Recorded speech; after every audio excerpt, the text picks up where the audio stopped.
دین تو زندہ ہوگا، کچے پکے مکان میں آ کے رہے گا، یہ اللہ کا نبی کے ساتھ وعدہ تھا ہے۔ پوری دنیا کے اندر اسلام چمکے گا آسمان کے سورج کی طرح، اور اس کے چمکنے میں آپ نے دیکھا اسرائیل دم توڑ گیا کہ نہیں دم توڑ گیا؟ اتنا مارا اتنا مارا اتنا مارا اتنا مارنے کی گنجائش نہیں رہی۔ جب اٹھے تو وہ طاقت بن کے اٹھے کہ پورے کفر کو قدموں کے اندر لا کے ڈال دیا۔ میرے محترم دوستو بزرگو، دین کے کاموں میں وَتَعَاوَنُوا عَلَى الْبِرِّ وَالتَّقْوَىٰ وَلَا تَعَاوَنُوا عَلَى الْإِثْمِ وَالْعُدْوَانِ، دین کے کاموں میں ترقی حاصل کیجئے، آگے بڑھیے، قدم اٹھائیے، اسلام کی رونقیں بحال ہونے کے لیے، اسلام آزاد ہونے کے لیے، ہر کچے پکے مکان میں آنے کے لیے یہ آپ کے میرے دروازے پہ روزانہ دستک دیتا ہے۔ حی علی الصلاۃ حی علی الفلاح کی ضرورت ہے۔ دیکھو بھائیو، اصل مقصد تو یہ ہے کہ تقریباً 4 ساڑھے 4 گھنٹے سے اس کانفرنس کو شروع ہوئے ہو گئے ہیں، میرے اندر 4 گھنٹے میں کیا تبدیلی ہے؟ لائٹ جل رہی ہے 4 گھنٹے سے، اس کو ہاتھ لگائیں گرم ہے، جب جلی نہیں تو ٹھنڈی تھی۔ یہ ساؤنڈ، اس کی مشین یہ اندر سے گرم ہوا دے رہا ہے، جب استعمال نہیں ہوا تو ٹھنڈا تھا۔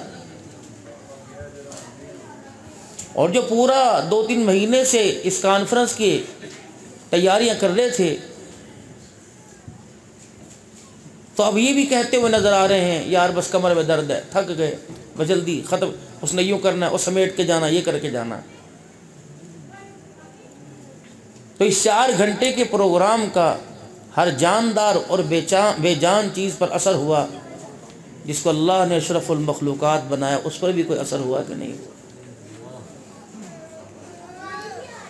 وہ آوازوں کے مزے لوٹ کے جا رہا ہے یا حضور کی محبت کے جام پی کے جا رہا ہے؟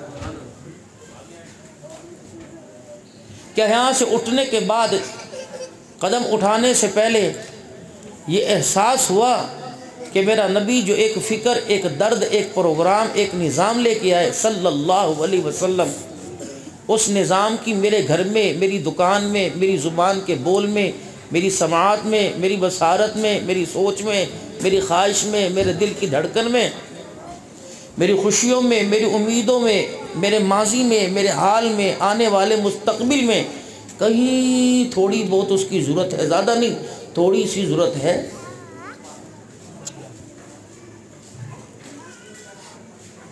کہ یہاں سے چلتے ہوئے ہم نے وہی جو آتے وقت چال اور ڈھال اور سیرت صورت اپنائی تھی، وہی ہے چال بھڑنگی سی جو پہلے تھی وہ اب بھی ہے۔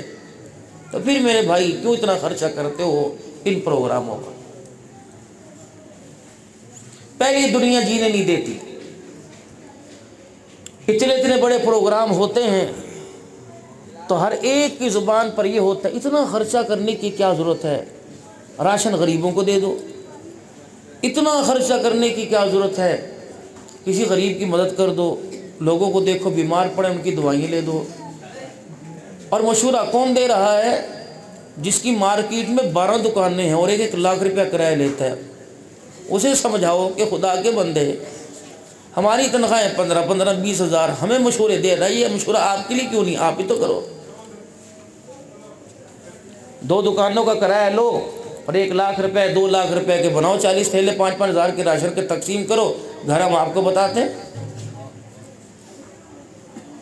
کوئی مدرسے والا کسی کے پاس چلا جائے، صاحب ثروت کے پاس، صاحب دولت کے پاس، یہ تم اللہ کا شکر ادا کیا کرو کہ تو اللہ کے دین کی خاطر ناچنے کے لیے نہیں، گانے کی آواز کو عام کرنے کے لیے نہیں، اللہ کے دین کی خاطر تمہارے پاس آ کر جھولی پھیلاتے ہیں، ورنہ تمہاری حیثیت کیا ہے؟ ایک گوں کی تھیلی اور ایک مود کی تھیلی، ناراض مت ہونا۔ ہماری تمہاری اوقات کیا ہے؟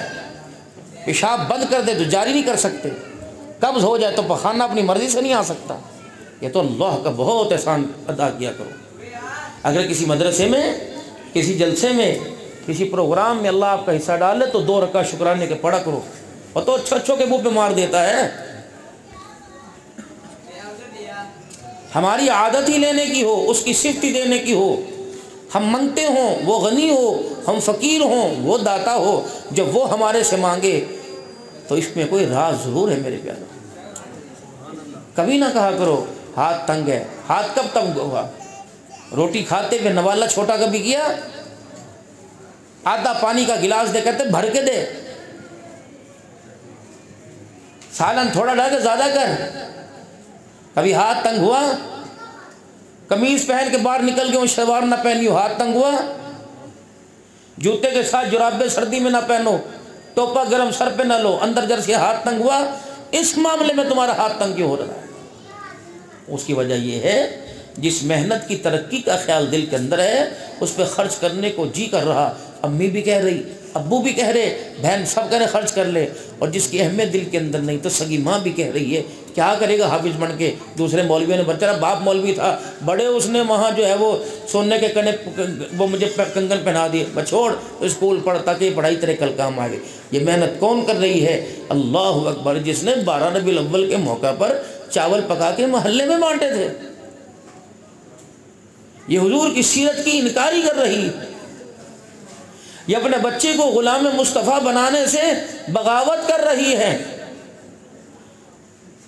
جس نے اپنے شوہر سے کہا تھا تمہیں پتہ ہے کہ 12 ربیع الاول ہے، کل حلوہ اور نان بنانے بانٹنے میں نے محلے میں، دادی نے بھی پیسے نکال کے دیے تھے، دادے نے بھی 500 روپے نکال، میرا بھی حصہ ڈال لینا۔ اگر حضور صلی اللہ علیہ وسلم کی محبت میں کھلانا پلانا سعادت ہے تو نبی کی صورت سیرت کو ڈال لینا یہ سعادت نہیں؟ دین تو زندہ ہوگا، کچے پکے مکان میں آ کے رہے گا، یہ اللہ کا نبی کے ساتھ وعدہ تھا ہے۔ پوری دنیا کے اندر اسلام چمکے گا آسمان کے سورج کی طرح، اور اس کے چمکنے میں آپ نے دیکھا اسرائیل دم توڑ گیا کہ نہیں دم توڑ گیا؟ اتنا مارا اتنا مارا اتنا مارا اتنا مارنے کی گنجائش نہیں رہی۔ جب اٹھے تو وہ طاقت بن کے اٹھے کہ پورے کفر کو قدموں کے اندر لا کے ڈال دیا۔